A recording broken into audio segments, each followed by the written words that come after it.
wave god in this motherfucker. Hey, shout my nigga Demi Tito. Song pop like I'm Iggy. All they talking about is last night like I'm Demi. Say you got. It's Ink, the godfather of the Irish Trail Show, and my boy Demi TV. Damn ski pole for Michael Jackson.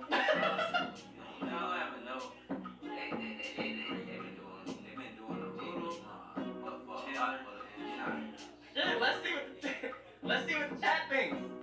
Let's see. Cause that nigga Demi was like, I'm king.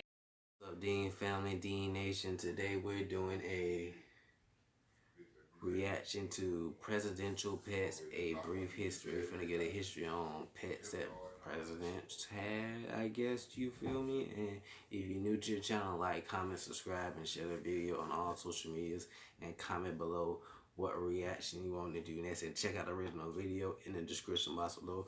Road to 100K, a million, a billion, and click that subscribe button. Let's birth as a family, as a nation. And no further ado, let's get into this reaction.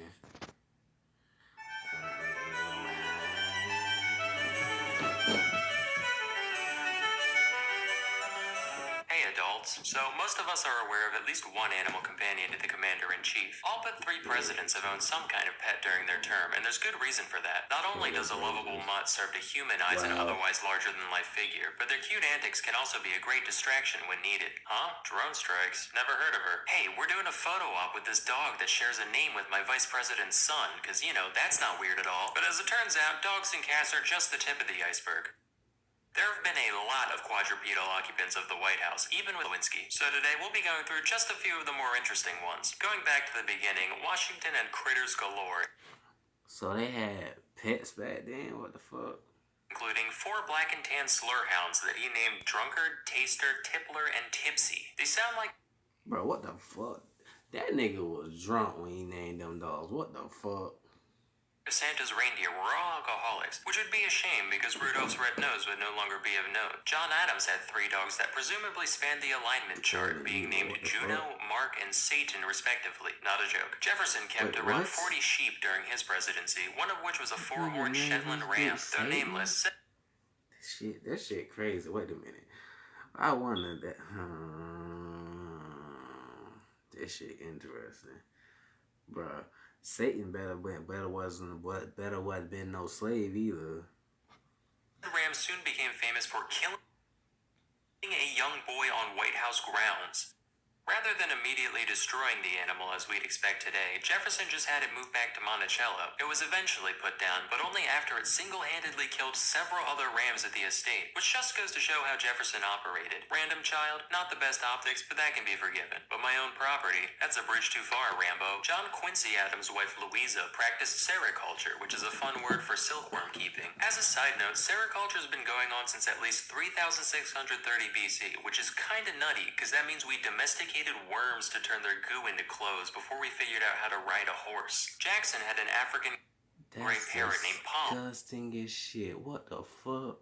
Short for Polly, that would apparently curse like a sailor, probably thanks to the teachings of Old Hickory himself. Having outlived its owner, Paul ended up being removed from Jackson's funeral service after unleashing so much profanity that guests found it genuinely upsetting. He also kept roosters for cockfighting, which was acceptable at the time and still far from the worst thing he's done morally. During Van Buren's term, the Sultan of Oman sent a variety of gifts to the president, among them being a pair of tiger cubs. He was like, "This is badass," and desperately wanted to keep them in the White House, but the dickheads in Congress asserted that, due to a specific constitutional provision, gifts to the presidential office weren't for the man himself, but for the people. Van Buren said, "Fuck the people, them's my tigers," and got into a legal battle with the legislator over the issue, which he eventually lost. The tigers were subsequently sent to a zoo, and over 20 years later, Van Buren died of pneumonia, completely unrelated to this incident. Although Andrew Johnson had no de jour pets, he did befriend a family of mice he found in his bedroom, feeding them flour and grain and referring to them as the little fellows. It's an oddly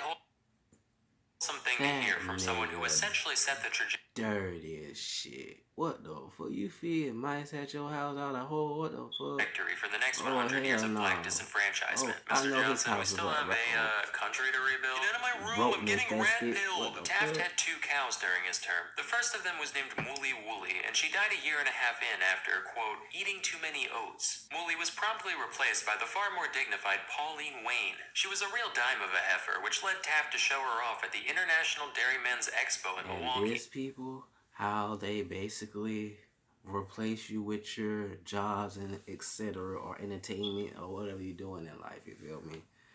I would, oh, here comes In order to get her there, she was transported in a private car attached to a train headed for the stockyards in Chicago. But a switch crew mixed up which car was hers, leading to 2 days of frantic telegraphs asking where the president's cow had gone. She only narrowly avoided the slaughterhouse when a couple of attendants at the stockyard recognized Pauline for what she was, and all was well. This next one requires a little background info. So the traditional Thanksgiving dinner was and remains a significant yearly ceremony for the first family. For half a century, from 1873 to 1913, the duty of providing the presidential turkey belonged to one Horace Vose, a private turkey farmer based in Rhode Island. After his death, though, things turned into a free-for-all, with numerous farmers sending unsolicited turkeys, both alive and dead, in an attempt to secure a position as the next annual caterer for the White House. Nobody was decided on for a decade, and upon assuming office in 1923, Calvin Coolidge found the volume of birds showing up at his doorstep alarming, and put an end to the tradition that year, instead opting to buy his own turkey. But in 1925,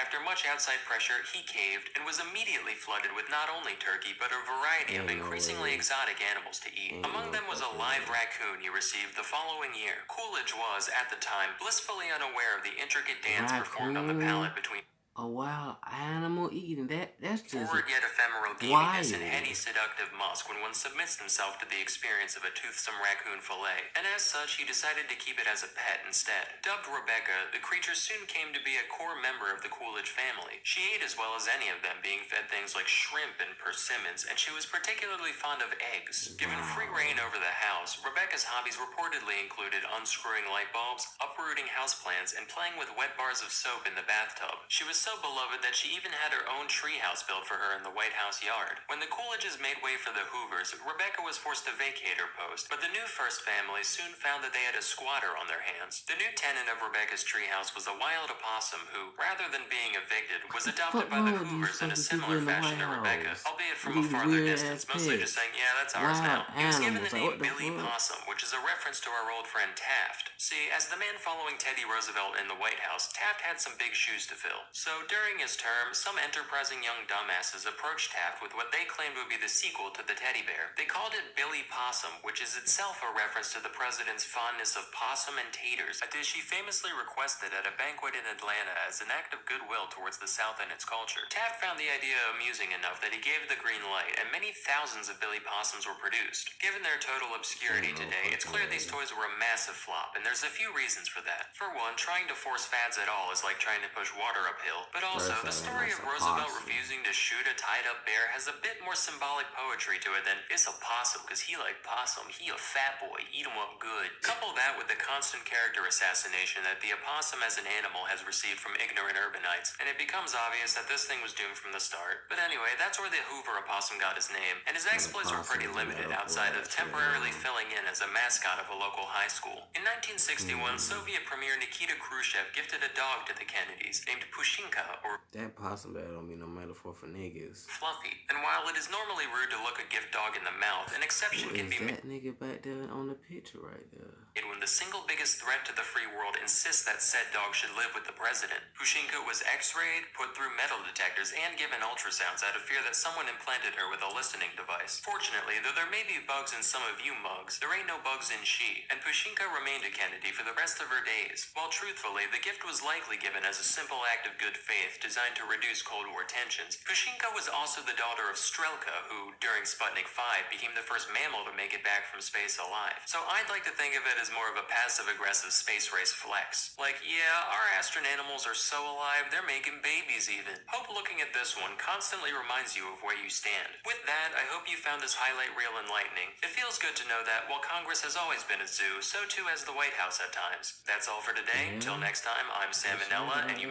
Hope you get... She said Salmonella? That's a wild name, and that... Salmonella. Okay. Still a weird name, Salmonella. That's crazy. Like Salmonella, wild as fuck. But hope you guys like that Dean Family D Nation. Like, comment, subscribe, and share the video on all social medias. And comment below what reaction you want to do next. Check out the original video in the description box below. Road to 100K, a million, and a billion. Click that subscribe button. Let's birthday as a family, as a nation. And see you guys next time. Check out the merch. And I'm out.